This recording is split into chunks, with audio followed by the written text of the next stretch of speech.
Hi everybody, today we're going to be doing chapter 3 in Charlie and the Great Glass Elevator. I want to mention that this book was published by Penguin Puffin Publishers, and they've given permission for teachers to read aloud their books during the school shutdown.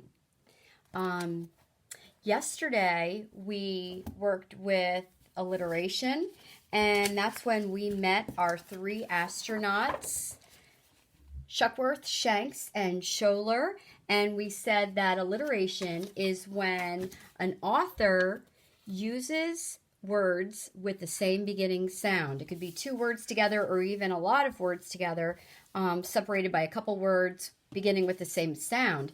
And we had some students send in illustrations of their alliteration, and I want to read a couple to you. Cohen wrote in, ramming rhinos ran really recklessly, and he had a great illustration with that. Layla wrote, Wally the whale was walking on Wacky Wednesday. She had an illustration of a wacky whale. And Olivia sent in, Mrs. Moyer makes mini muffins for her morning meal on Monday. Thanks, Olivia. I love that. I was felt extra special that I was in that. So today we're going to be talking about metaphors, and metaphors are very similar to similes that we talked about in chapter 1. A simile is when you compare 2 things using the word like or as. And I had some additional kids send in similes. Kyle sent in as clever as a fox, and he illustrated his clever fox. And Olivia also sent in a simile, and her simile was, I swing like a monkey. And I've seen her out in the monkey bars. She's quite the gymnast. Anyway, so today's metaphors are very close to similes. Similes compare 2 things, and so do metaphors. Now, similes use the word like or as. Metaphors don't. For instance, a simile would be like, your heart is like gold. But a metaphor would be, your heart is gold. I ate like a pig. That word like makes it a simile. A similar comparison is, I am a pig. And then a simile using as, it's as cold as Antarctica. You could turn that into a metaphor by simply saying, it's Antarctica here. So in today's chapter, chapter 3, you're going to see a ton of similes that we learned before, and Roald Dahl is going to use some metaphors too. And we will talk about, every time we come to one of those comparisons, we'll talk about if it's a simile or a metaphor. Okay, so chapter 3 is called The Linkup. Inside the great glass elevator, there was also a good deal of excitement.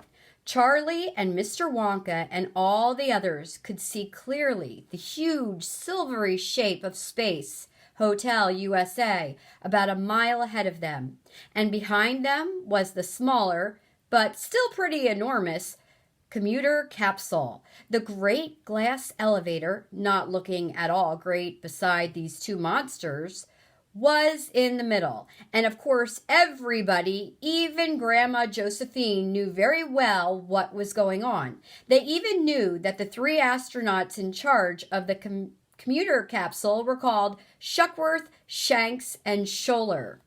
The whole world knew about these things. Newspapers and television had been shouting about almost nothing else for the past 6 months. Operation Space Hotel was the event of the century. What a load of luck, cried Mr. Wonka. We've landed ourselves slap in the middle of the biggest space operation of all time. We've landed ourselves in the middle of a nasty mess, said Grandma Josephine. Turn back at once. No, Grandma, said Charlie. We've got to watch it now. We must see the commuter capsule linking up with the Space Hotel. Mr. Wonka floated right up close to Charlie. Let's beat them to it, Charlie, he whispered. Let's get there first and go aboard the Space Hotel ourselves. Charlie gaped. Then he gulped. Then he said softly, It's impossible. You've got to have all sorts of special gadgets to link up with another spacecraft, Mr. Wonka. My elevator could link up with a crocodile if it had to, said Mr. Wonka. Just leave it to me, my boy. Grandpa Joe, cried Charlie, did you hear that? We're going to link up with the space hotel and go aboard. Yippee! Shouted Grandpa Joe. What a brilliant thought, sir. What a staggering idea. He grabbed Mr. Wonka's hand and started shaking it like a thermometer. So he was shaking it like a thermometer. You hear that word like. So that is a simile. And you know, if you've ever used a thermometer to make it go back down, you have to shake it. So they're comparing him shaking his hand to shaking of a thermometer. Be quiet, you balmy old bat, said Grandma Josephine. We're in enough hot stew already. I want to go home. Me too, said Grandma Georgina. What if they come after us, said Mr. Bucket, speaking for the first time. What if they capture us, said Mrs. Bucket. What if they shoot us, said Grandma Georgina. What if my beard were made of green spinach, cried Mr. Wonka. Bunkum and tummy rot.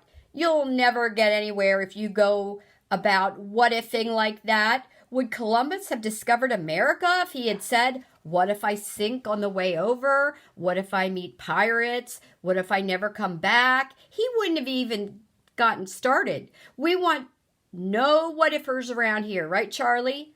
Off we go then. But wait, this is a very tricky maneuver, and I'm going to need help. We have to press lots of buttons, all in different parts of the elevator. I shall take those two over there, the white and the black. Mr. Wonka made a funny blowing noise with his mouth and glided effortlessly, like a huge bird, across the elevator to the white and black buttons, and there he hovered. So you see him gliding like a giant bird. The word like lets you realize that Roald Dahl's using similes again. He uses similes a lot, especially in this chapter. Grandpa Joe, sir, kindly station yourself beside that silver button there. Yes, that's the one. And you, Charlie, go up and stay floating beside the little golden button near the ceiling. I must tell you that each of these buttons fires booster rockets from different places outside the elevator. That's how we change direction. Grandpa Joe's rockets turn us to starboard, to right. Charlie's turn us to the port, to the left. Mine take us to go higher or lower or faster or slower. All ready? No, wait, cried Charlie, who was floating. And here we have Mr. Wonka explaining all of the directions.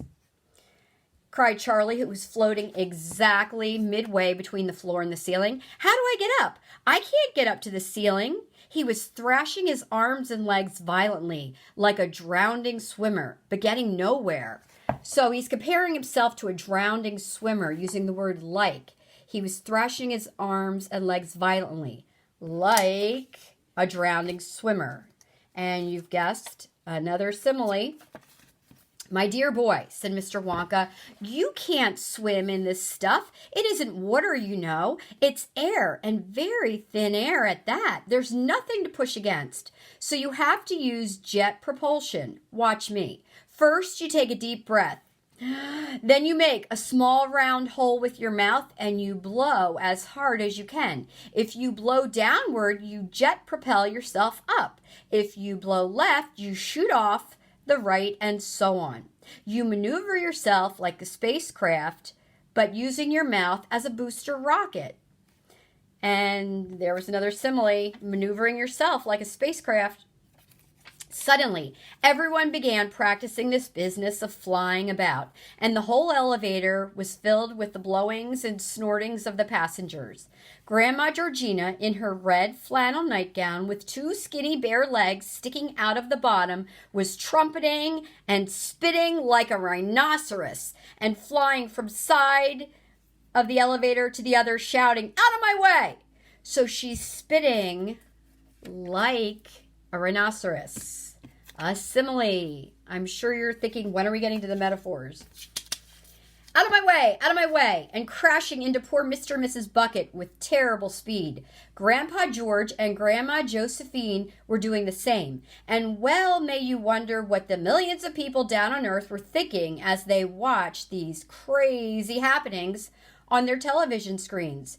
You must realize they couldn't see things very clearly. The great glass elevator was only about the size of a grapefruit on their screens, and the people inside, slightly blurred through the glass, were no bigger than the pits of a grapefruit. Even so, the watchers below could see them buzzing about wildly, like insects in a glass box.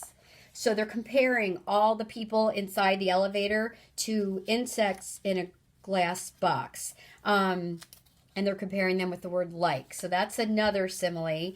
I think about whenever like you catch like fireflies in the summer, how you have them in a glass jar. That's what Charlie and his grandparents and parents and Mr. Wonka probably looked like floating around inside the glass elevator. That's what it reminded me of. What in the world are they doing? Shouted the President of the United States, staring at the screen. Looks like some kind of war dance, Mr. President, answered astronaut Scholler over the radio. You mean they're Indians, said the President. I didn't say that, sir. Oh, yes, you did, Scholler. Oh, no, I didn't, Mr. President. Silence, said the President. You're muddling me up. Back in the elevator, Mr. Wonka was saying, Please, please, do stop flying about. Keep still, everybody, so we can get on with the docking. You miserable old mackerel, said Grandma Georgina, sailing past him. So she says to him, you miserable old mackerel. She's comparing Mr. Wonka to a mackerel, which is kind of a fish. Now, she doesn't say he's like a mackerel or as, yucky or slimy as a mackerel. She says he is a mackerel. So this is a metaphor. She's comparing Mr. Wonka by saying he is a mackerel. So that is a metaphor. It didn't use the word like or as. It simply said Mr. Wonka was a mackerel. So that's our first metaphor, a different kind of comparison. Just when we start having a bit of fun, you want to stop it. Look at me, everybody, shouted Grandma Josephine. I'm flying. I'm a golden eagle. So Grandma Josephine says, I'm a golden eagle. When she simply says she is a golden eagle, that's a metaphor. She's comparing herself to soaring around like an eagle. So she's not using the word like or as. So that is a metaphor. I could fly faster than any of you, cried Grandpa George, whizzing round and round, his nightgown billowing out behind him like the tail of a parrot.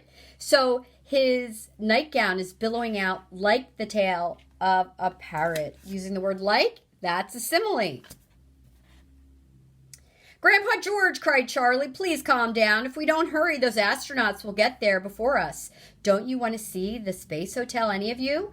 Out of my way, shouted Grandma Georgina, blowing herself back and forth. I'm a jumbo jet. I'm a jumbo jet. That's a metaphor. She didn't use like or as. You're a balmy old bat, said Mr. Wonka. There's another metaphor. He's comparing her to a balmy old bat. In the end, the old people grew tired and out of breath, and everyone settled quietly into a floating position. All set, Charlie and Grandpa Joe, sir, said Mr. Wonka. All set, Mr. Wonka, Charlie answered, hovering near the ceiling. And here we have a picture. I'll give the orders, said Mr. Wonka. I'm the pilot. Don't fire your rockets until I tell you, and don't forget who is who.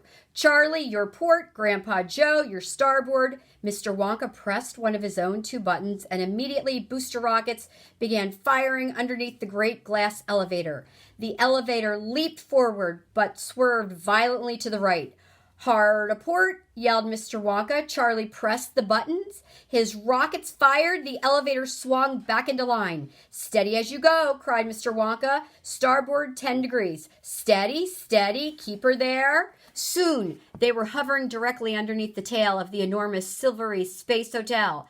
You see that little square door with bolts in it, said Mr. Wonka. That's the docking entrance. It won't be long now. Port a fraction, steady, starboard a bit. Good, good, easy does it. We're nearly there. To Charlie, it felt rather though he was in a tiny rowboat underneath the stern of the biggest ship in the world. The space hotel towered over him.